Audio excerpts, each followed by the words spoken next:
J'aimerais vous poser une question. Si quelqu'un vous parlait toute la journée comme certaines de vos pensées vous parlent parfois, le laisseriez-vous entrer chez vous? Parce qu'il y a une voix qui nous accompagne du matin au soir, une voix qui commente, qui compare, qui anticipe, qui juge, qui doute. Et le plus étonnant, c'est que nous le croyons souvent sans même nous en rendre compte. Alors aujourd'hui, explorons ensemble cette question. Le mental nous ment-il vraiment? Ou est-ce notre relation au mental qui nous égare?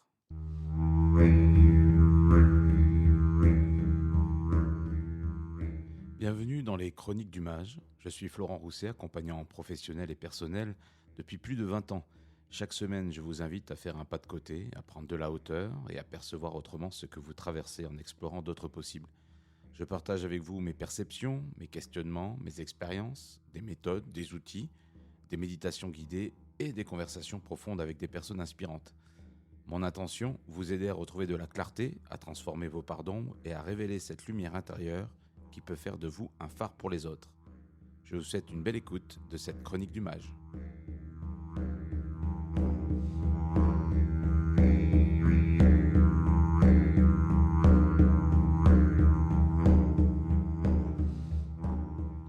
Alors aujourd'hui, dans les chroniques du mage, nous allons explorer la question du mental. Avec ce titre, le mental nous ment-il vraiment? Alors c'est vrai que quand on regarde le mot, la manière dont il est composé, le mental, effectivement, il y a mentir à l'intérieur qui est présent, qui se dévoile, qui est clairement là. Et là, aujourd'hui, je vous invite à vous questionner sur cette part de nous-mêmes qui sont nos pensées, qui sont nos croyances, qui sont le discours incessant que l'on ne cesse d'avoir. Alors, on peut essayer d'arrêter le flux de ces pensées. On peut essayer de le faire en méditant, mais c'est vain en fait. Les pensées, on en a en permanence. Des scientifiques, neuroscientifiques nous disent qu'on en a 40 000, 60 000, parfois même 80 000 dans une même journée. Elles sont souvent les mêmes qu'on ressasse, elles sont souvent les mêmes qu'hier. Il n'y en a pas forcément de nouvelles. Ça s'allume dans notre cerveau sans même que l'on s'en rende compte. Elles sont permanentes, incessantes. On a une voix qui nous parle à l'intérieur de nous sans arrêt, un flux de pensées qui nous arrive. Alors le but, c'est pas forcément de le taire, ce flux de pensées-là. On va voir dans cette chronique qu'il est possible de l'observer, qu'il est possible de prendre de la distance, qu'il est possible de calmer ce flux de pensées-là, qu'il est possible de moins y prêter attention. Mais en aucune manière, effectivement, il s'agit de vouloir faire taire ces pensées qui nous constituent, qui sont des éléments de notre personnalité, de notre identité, et ce serait vain que de vouloir absolument les faire taire. Par contre, y prêter attention ou pas, ça c'est une autre question. Je vais vous inviter à vous questionner sur les choses auxquelles vous pensez le plus en ce moment, sur les pensées qui vous traversent, sur les préoccupations que vous ressassez, sur les pensées qui vous conditionnent, celles qui vous aident et celles qui vous desservent. Je vais vous amener à vous questionner dans cette chronique sur la relation que vous entretenez à votre mental. Alors là, on va voir la partie un peu, la force obscure du mental, celui de ce dialogue intérieur qui nous limite, qui nous critique, qui nous juge, qui peut nous saboter. Et puis, peut-être, lors d'une prochaine chronique, on verra aussi toute la partie lumineuse du mental, qui est un outil formidable aussi, s'il est bien utilisé, s'il est mis au profit euh, de notre voix intérieure, s'il est mis au profit de notre intuition, s'il est mis au profit de notre conscience, de notre clairvoyance, il peut être un outil de réalisation, de matérialisation de nos projets, de notre voix unique et personnelle, formidable. Mais dans cette première chronique, eh bien, on va explorer plutôt, je vous invite à explorer davantage ce côté obscur. Alors, vous avez certainement remarqué que même lorsque vous essayez de ne penser à rien, eh bien, quelqu'un continue de parler à l'intérieur. Le dialogue intérieur ne s'arrête pas, les pensées passent, et selon notre état de fatigue, notre état de stress, selon notre disponibilité mentale, émotionnelle, physique, selon les événements que nous vivons, on est plus ou moins attentif et plus ou moins soumis à ce flux de pensée qui peut aussi être vécu comme des injonctions, qui peut aussi être vécu comme une pression permanente que l'on se met. Alors, les quelques points clés effectivement à retenir en amont de cette chronique, c'est que le mental produit effectivement naturellement des pensées. Ça, c'est un phénomène naturel. L'être humain est un être pensant et de vouloir arrêter le flux des pensées s'avère vain. Mais il y a le cœur qui bat, hein, et on s'en préoccupe pas. Il bat sans qu'on ait besoin de conscientiser le fait qu'il bat. Nos poumons aussi vont se gonfler, se dégonfler et vont créer notre flux respiratoire sans que nous ayons besoin d'en avoir conscience et sans que nous avons besoin d'agir. Donc le cœur bat, les poumons respirent et le mental, lui, pense. C'est sa fonction première. Ça fait partie intrinsèque de ce qu'il est. Alors, son rôle, c'est un outil, effectivement, le principal outil utilisé par notre personnalité ou par ce qu'on pourrait appeler notre ego. Et son rôle, eh ben, c'est comme vous imaginez quand vous regardez un match de foot ou un documentaire, c'est cette voix off qui vous parle, c'est la voix du commentateur qui commente tout ce qui se passe. Donc, qui va commenter ce que vous êtes en train de vivre, ce que les personnes vont dire, qui vont analyser, bien entendu, commenter. Ça peut être utile aussi pour anticiper, pour prévoir, éventuellement pour vous protéger de certains dangers. Le mental les pensées peuvent survenir pour aussi faire protection vis-à-vis de vous. Mais le problème, c'est pas que le mental pense, c'est que nous nous identifions la plupart du temps à chacune de ces pensées-là. Et c'est là où le bas blesse, c'est là où il faut être effectivement vigilant, c'est là où il faut faire la part des choses, où il faut faire le pas de côté et il faut mettre des stratégies en place. Parce que nous n'entendons plus notre mental, parce que nous avons fini par croire que nous étions lui. Nous avons généralement, la plupart du temps, une totale identification à ce que nous pensons.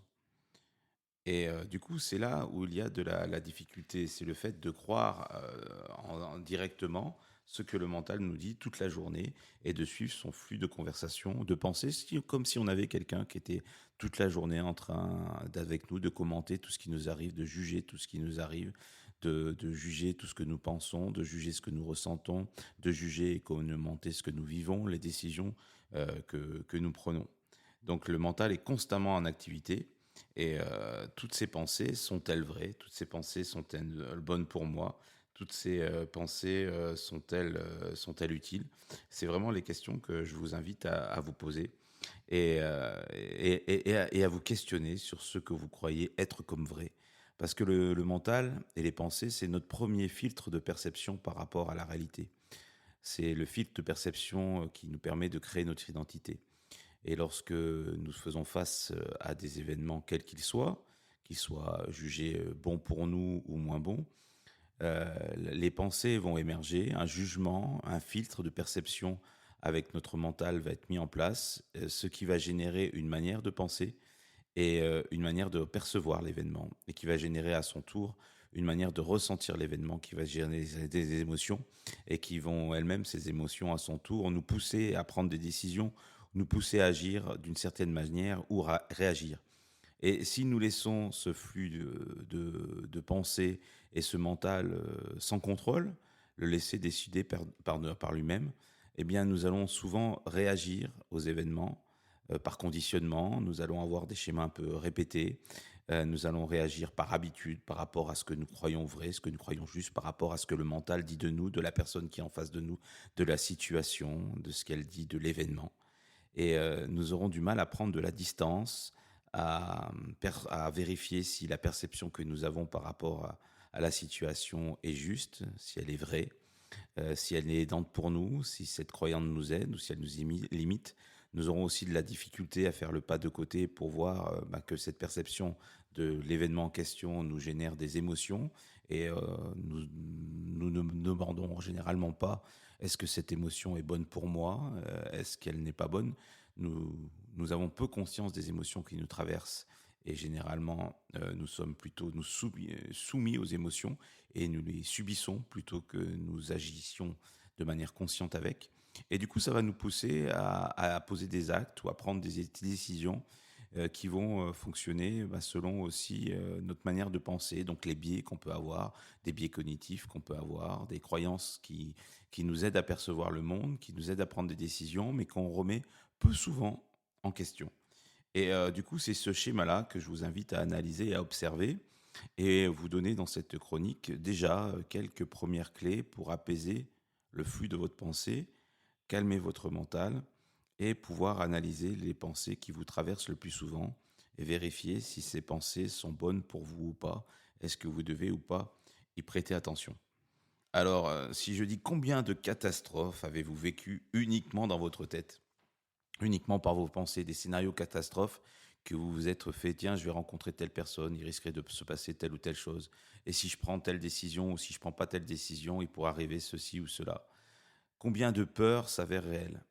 Alors, si on pose la question, certaines études que j'ai pu voir, euh, 92% de nos peurs sont fausses. Elles n'ont aucune raison fondée. Ce sont des pures vues de notre esprit, des projections de ce qui pourrait arriver. Et uniquement, si on regarde les faits, 8% des peurs s'avèrent réelles. On a raison, en fait, dans 8% des cas, si on généralise un peu une fois sur 10, de se questionner, d'avoir peur et d'avoir des pensées qui nous génèrent de la peur, parce que c'est dans ce sens-là que ça marche. C'est que face à une situation, on a des pensées qui sont liées à un système de représentation ou un système de croyance, et par rapport à ces pensées qui nous arrivent, on va avoir une émotion qui va être générée, encore une fois, et qui va nous pousser à prendre des décisions ou agir dans un sens ou dans un autre.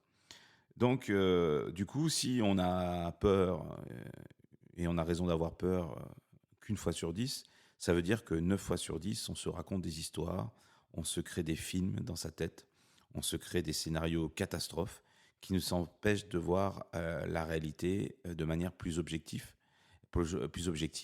et de prendre du recul par rapport aux situations et du coup de pouvoir gérer ses émotions et de prendre les bonnes décisions. Donc, une des erreurs à éviter, c'est croire que tout ce que dit notre mental est vrai. Je vous invite d'ailleurs à prendre un temps, là, peut-être, tiens, à noter. Qu'est-ce que vous dit votre mental en ce moment? Quelles sont les choses auxquelles vous pensez le plus en ce moment? Quelles sont les pensées qui reviennent plusieurs fois dans votre journée? Quelles sont les pensées que vous avez le matin au réveil? Quelles sont les pensées que vous avez le soir avant de vous coucher? Et vous posez la question, est-ce que cette pensée, elle est juste? Est-ce qu'elle est fondée? Est-ce qu'elle est vraie? Est-ce qu'elle est bonne? Elle est utile pour moi? Ou est-ce que cette pensée n'a pas de fondement particulier, ne m'apporte rien de bon, m'empêche, me limite, me pousse à agir d'une manière qui n'est pas forcément bonne pour moi? Alors les exemples de pensées qu'on peut avoir, hein, je vous laisse voilà, prendre ce temps-là ou noter ces questions pour pouvoir y revenir plus tard. Alors on peut avoir des pensées qui est je suis pas bon ou pas bonne dans telle activité, j'ai pris la mauvaise décision ou j'ai pas su agir et des pensées de jugement vis-à-vis de soi.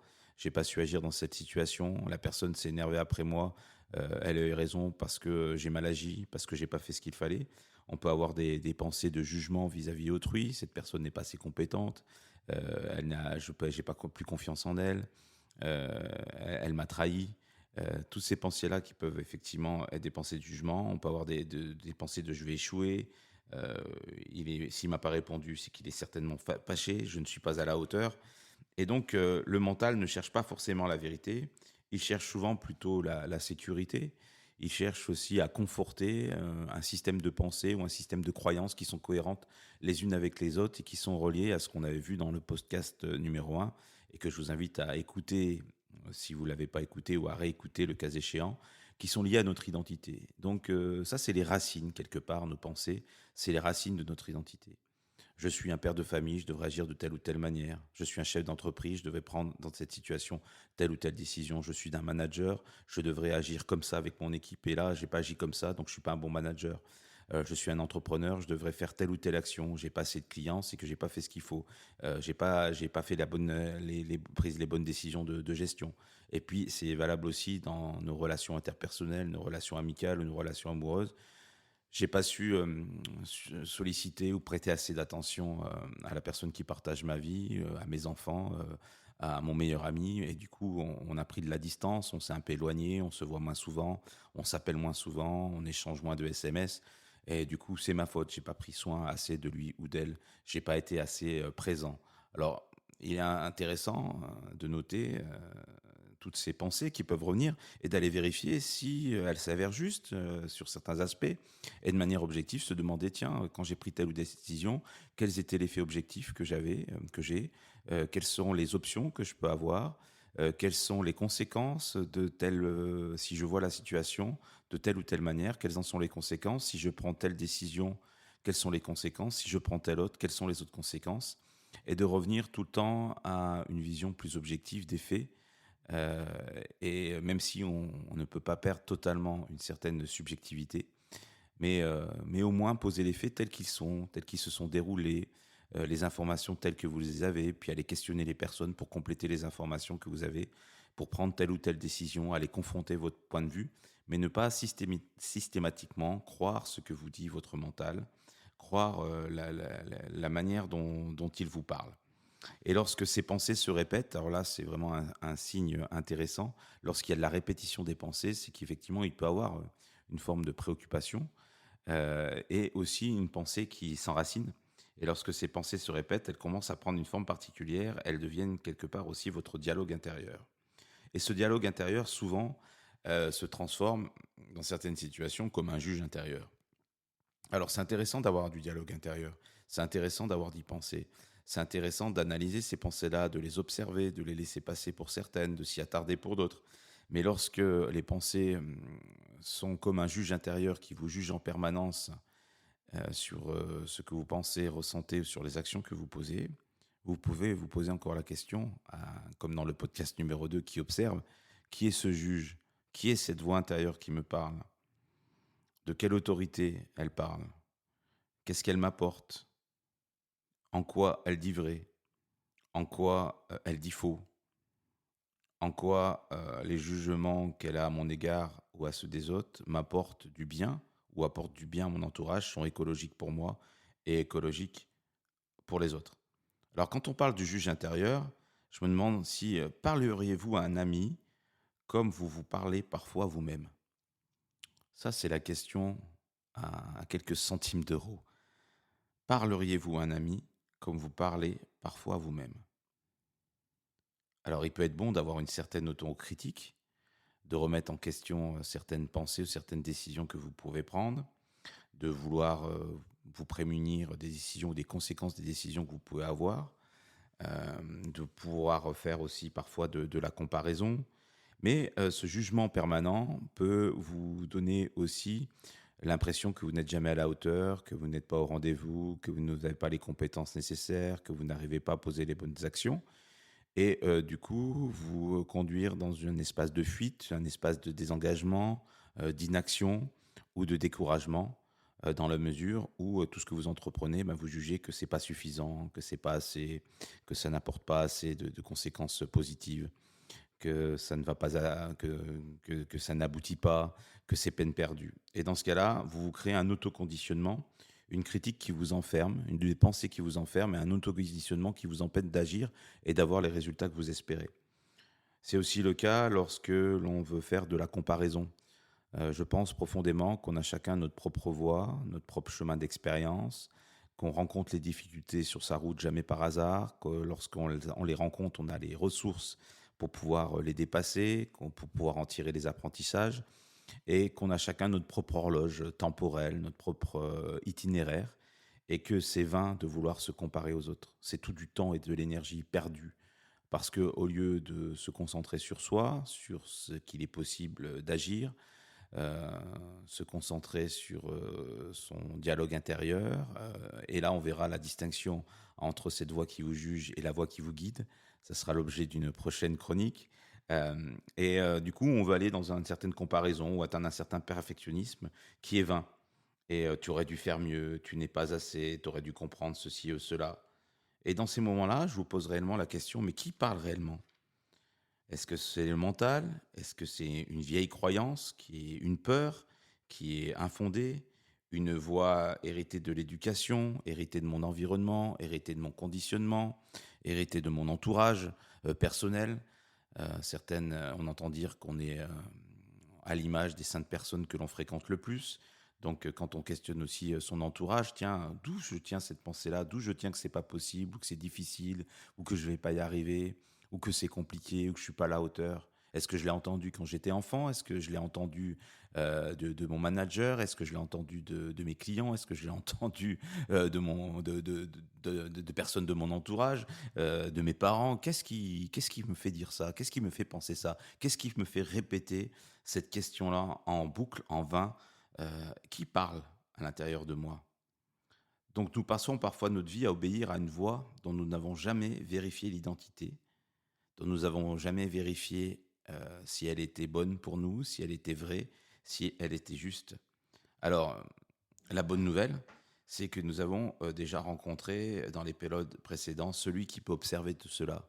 Celui qui contient, c'est l'observateur, qui est à la fois le spectateur, l'acteur, et donc le spectateur, l'observateur des situations. Et je vous invite à prendre de la distance par rapport à cette voix qui vous juge. Et encore une fois, il y a la voix qui vous juge et celle qui vous guide. Donc, moi, aujourd'hui, je n'aurais, c'est pas encore l'espace pour moi, ou le moment, ou le temps, parce que je veux que ces chroniques restent aussi audibles dans un temps, voilà, autour d'une trentaine de minutes, que vous puissiez les écouter, les réécouter, vivre les expériences que je propose. Et donc, une prochaine fois, je sème la petite graine là, je ferai la distinction entre la voix qui vous parle, ce dialogue intérieur qui vous juge, qui est celui de votre ego, mais qui peut être utile sur certains aspects, nous le verrons prochainement, et faire la différence entre cette voie-là et puis la voie qui vous guide, celle qui vous oriente sur les bonnes solutions, qui vous aide à prendre de la distance, qui vous aide à observer les situations d'un angle nouveau, et qui peut s'exprimer à vous de différentes manières. Donc là, on va rester sur cette voie qui vous juge. Et donc l'invitation, c'est dans ces moments-là, lorsque souvent vous êtes dans des périodes, on va dire, très préoccupées, et puis ça peut être aussi le cas dans votre quotidien, l'idée sera de toujours revenir à celui qui observe, revenir à l'expérience de l'observateur. Et si vous n'étiez pas la voix dans votre tête, si vous étiez juste celui qui écoute, cet observateur intérieur qui sait prendre du recul, qui observe ses pensées qui vont et qui viennent, qui les regarde passer comme des nuages, sans forcément les suivre, sans forcément s'y attarder, sans forcément leur donner du pouvoir. Parce que les pensées, c'est notre pouvoir d'agir sur le réel. Et si vous laissez votre mental utiliser ce formidable outil qui est la pensée, vous allez le laisser décider de votre perception du monde, décider de la perception de votre vie, décider de la manière dont vous vivez les événements, décider des décisions que vous prenez, décider de la manière dont vous vivez la vie au jour le jour et dont vous allez vivre votre futur. Alors, est-ce que vous voulez laisser ce pouvoir de décision à votre mental, ou est-ce que vous voulez reprendre ce pouvoir et le mettre au service d'une dimension plus grande qui vous compose? Et donc, je vous inviterai dans cette chronique et dans les chroniques suivantes à mettre le mental au bon endroit, à le voir comme un outil, comme un formidable outil à mettre au service d'une dimension plus grande qui vous compose, qu'on peut appeler votre sagesse intérieure, vous pouvez appeler votre intuition, que vous pouvez appeler votre conscience, peu importe le nom que vous lui donnez, mais l'idée, c'est de pouvoir avoir ce discernement, de prendre de la distance par rapport à ce mental et de faire le tri et ne pas s'attarder sur toutes les pensées, et notamment celles qui reviennent le plus souvent, qui vous limitent, qui ruminent et qui tournent en boucle, pour pouvoir les accueillir dans un espace beaucoup plus grand et arriver à discerner la voie du jugement de la voie de votre guidance personnelle. Alors, une pensée déjà observée perd déjà beaucoup de partie de son pouvoir si on ne s'y attarde pas.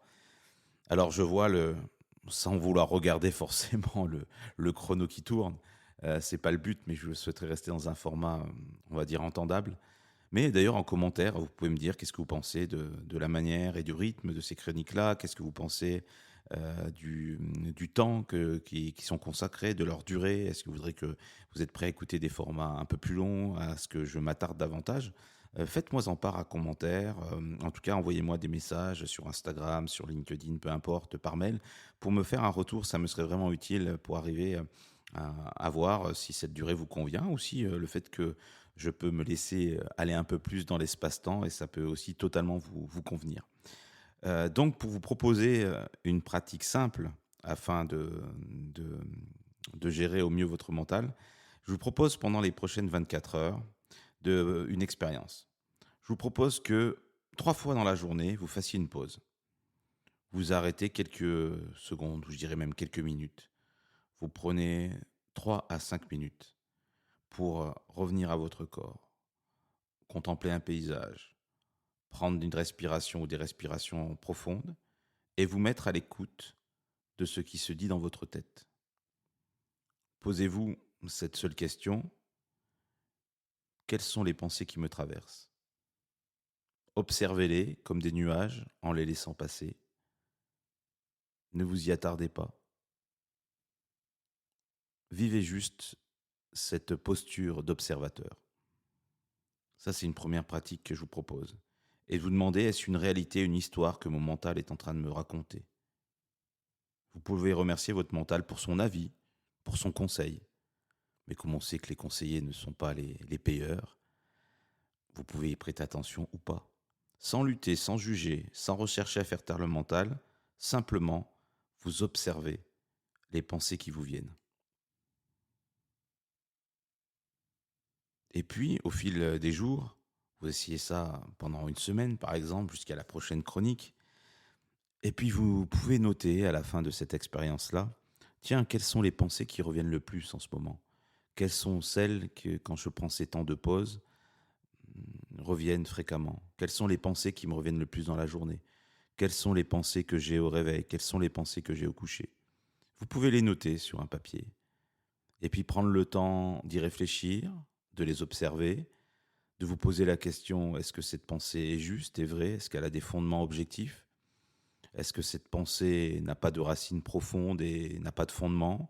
Est-ce qu'elle est parfois un leurre, une projection, une peur qui 9 fois sur 10 ne sont pas vraies? Est-ce qu'elle m'est utile? Est-ce qu'elle est bonne pour moi? Est-ce qu'elle m'apporte quelque chose? Est-ce qu'elle m'aide à aller dans le bon sens, à poursuivre mon chemin? Est-ce qu'elle m'aide à prendre une décision? Et simplement, ben, vous pouvez, si cette pensée s'avère bonne, utile, vraie pour vous, la garder et en faire quelque chose. Sans quoi vous pouvez la laisser passer, voire l'effacer de votre tableau mental, l'effacer de votre disque dur, pour laisser place à une pensée beaucoup plus inspirante pour vous, euh, beaucoup plus utile pour vous. Et dans ce cas-là, nous verrons ça, cette méthode-là et cette approche-là. Si ça vous intéresse, eh ben, laissez-moi un commentaire sur le sujet. Et je vous proposerai cet exercice de changer ces croyances limitantes pour les remplacer par des croyances aidantes dans une autre chronique du mage. Voilà, donc pour conclure sur ce mental, nous ment-il? Le mental n'est pas un ennemi, c'est un serviteur précieux, mais lorsqu'il prend le volant sans que nous en apercevions, il peut nous éloigner de nous-mêmes. Peut-être que la question n'est donc pas le mental nous ment-il, mais plutôt qui est commande lorsque le mental parle. Je vous laisse sur cette question, je vous souhaite une bonne mise en pratique et j'aurai le plaisir de vous retrouver la semaine prochaine dans une autre chronique du mage. À bientôt.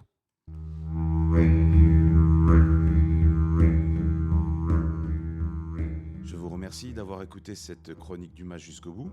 Si cette chronique vous a parlé, je vous invite à lui mettre 5 étoiles si c'est possible, à vous abonner et à la partager autour de vous. Pour retrouver mes accompagnements et vous abonner à la missive du mage, ma newsletter, rendez-vous sur florentrousset.com. Vous pouvez aussi me rejoindre sur Instagram et LinkedIn avec mon nom, Florent Rousset. Écrivez-moi, je y réponds à tous vos messages. Vos questions et vos partages nourriront les prochaines chroniques du mage. Je vous dis à bientôt.